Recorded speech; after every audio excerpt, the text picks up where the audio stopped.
நானே கூட ஒரு முறை என்ன பண்ண, சூளத்துல என் கைய அடிச்சு ரத்தம் வரும்படியாய் செய்த காரியம் உண்டு. நீங்க நம்புவீங்களா?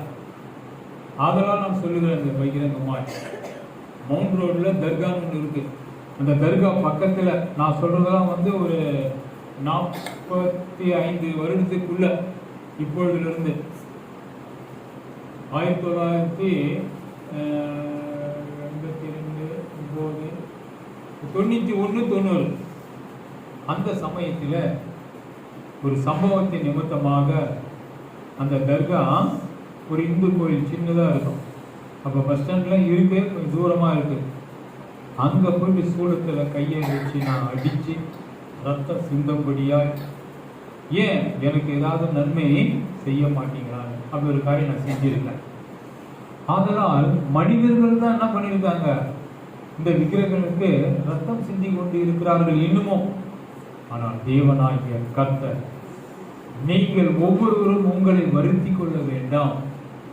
ஆடு மாடு கோழி மற்றவைகளை எதையும் பலி செலுத்த வேண்டாம், அவையெல்லாம் பலி அல்ல, நானே பெரிய பலி. அது என்ன சொல்லுது, நானே உங்களுக்கு பரிகாரி ஆகிய கர்த்தர், நீங்கள் உங்களை வருத்தி கொள்ள வேண்டாம், கீறி கொள்ள வேண்டாம், குத்தி கொள்ள வேண்டாம், எல்லாவற்றையும் நான் செய்து முடித்து விட்டேன். இந்த மாதிரி யாராவது சொல்லியிருக்காங்களா? யோசிங்க. ஒருத்தரும் இல்லை, இயேசு மட்டும்தான் செய்து நம்மளை விடுதலையாக்கி இருக்கிறார். இனி வரப்போற ஒவ்வொரு காரியங்களுக்காகவும் தேவனாகிய கர்த்தர் முன்கூட்டியே எல்லாவற்றையும் செய்து முடித்து விட்டார்.